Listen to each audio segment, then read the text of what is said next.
At yun mga bossing mga idol, sa video po na to ay tuturo po natin yung pagwa-wirings po natin dito po sa ating Class D D10 amplifier. At bali dalawang connection po yung ating ituturo dito sa inyo mga bossing, yung paggamit po ng isang woofer at ng isang tweeter. At yung isang connection naman natin tuturo ay yung paggamit naman po ng isang subwoofer at isa pong mid-range. Yan po yung ating ituturo dito mga boss. At no hit lamang po mga bossing, kaya po natin ginagawa yung mga video po na ito ay hindi po doon para sa may mga kaalaman na. Ito po ay ginagawa po natin doon po sa mga beginner pa na as in totally wala pa pong idea. Dahil alam naman po natin doon sa may mga kaalaman na kung gaano po ito ka-basic setup. At yung unang natin ipapakita mga bossing ay yung wiring connection po na gamit po ay dalawang speaker lang, isang woofer at isang tweeter. So napaka-basic naman po nito mga bossing dahil po yung ating D10 amplifier ay meron na pong output na dalawang piraso na nakaseparate na po ito ng kanyang frequency. Yung kulay blue ay para po sa ating woofer, yung kulay puti ay papunta po sa ating tweeter. Ang tweeter mga bossing makikita natin kalimitan ay ginagamitan pa ng capacitor para lang po maging mas mataas yung kanyang frequency o mas magiging sagitsit yung tunog. Pero kapag D10 po yung ating gamit mga bossing, ay hindi na po natin kailangan nito pong ating mga capacitor kasi ito po ay meron na pong built-in capacitor, yun pong kulay itim. At sa paglalagay dito mga bossing ng ating connection, hindi na kayo mahihirapan kasi kapag D10 po yung ating binili na amplifier ay mayroon na po siyang kasamang wire na papunta po sa ating mga speaker. So yun nga po mga bossing, sisimulan po natin yung ating pong connection. So ito po yung tweeter, woofer speaker. So ikukunik po natin yung wire po dito sa likod. So syempre, yung kanya pong negative and positive. So ikakabit po natin. Ganun naman po ito mga bossing ka-basic doon po sa mga beginner. Kayang-kaya nyo pong mag-build up ng sariling Bluetooth speaker. So ayun mga bossing, tapos na natin siya makabit yung kanya pong connection. So ayun. And then, mas maganda po ito mga bossing kapag nakahinang na, pero sa atin temporary lang.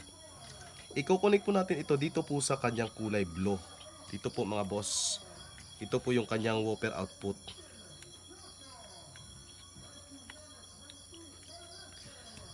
And then ito namang isa mga bossing ay kukunik naman natin sa ating tweeter. So ayun mga bossing, tapos na po natin siyang wiring. So positive and negative, kukonekta rin po natin. So ikukonekta na po natin siya sa amplifier mga boss. So ayun mga bossing, ganun naman po ka-basic yung ating pong connection dito po sa ating woofer at tweeter.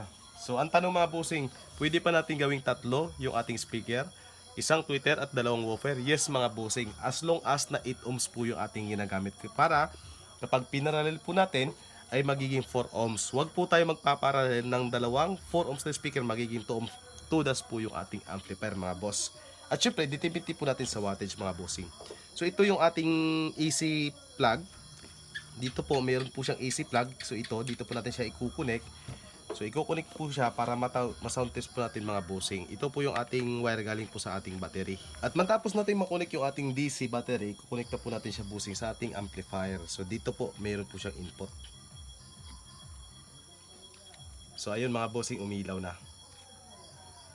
And then naka-on na yung Bluetooth, magkukonect na rin tayo. So pipihit na po natin yung volume bossing. Lakas!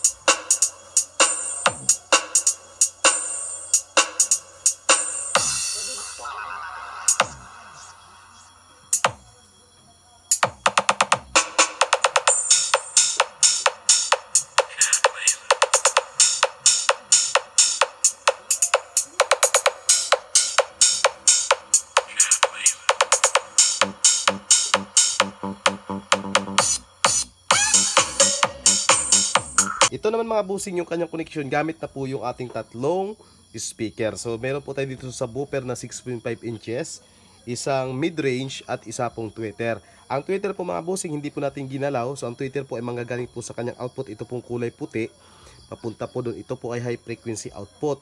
So yung kulay blue naman po, ito yung papunta sa ating wire, papunta po sa ating subwoofer speaker.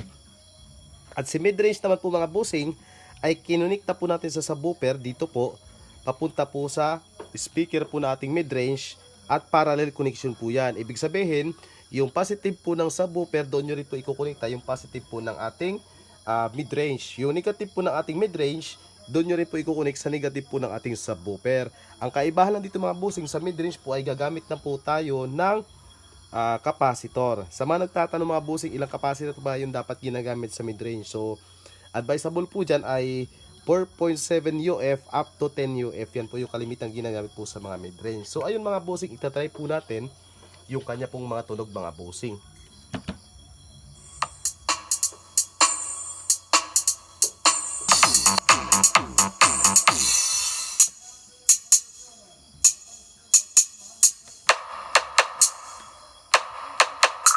So ayun lamang mga busing yung ating pong connection, at doon po sa mga beginner na gusto pong matuto at nakapanood po natin yung video, hindi lamang po ito yung video na magtuturo po doon sa ating pong mga beginner.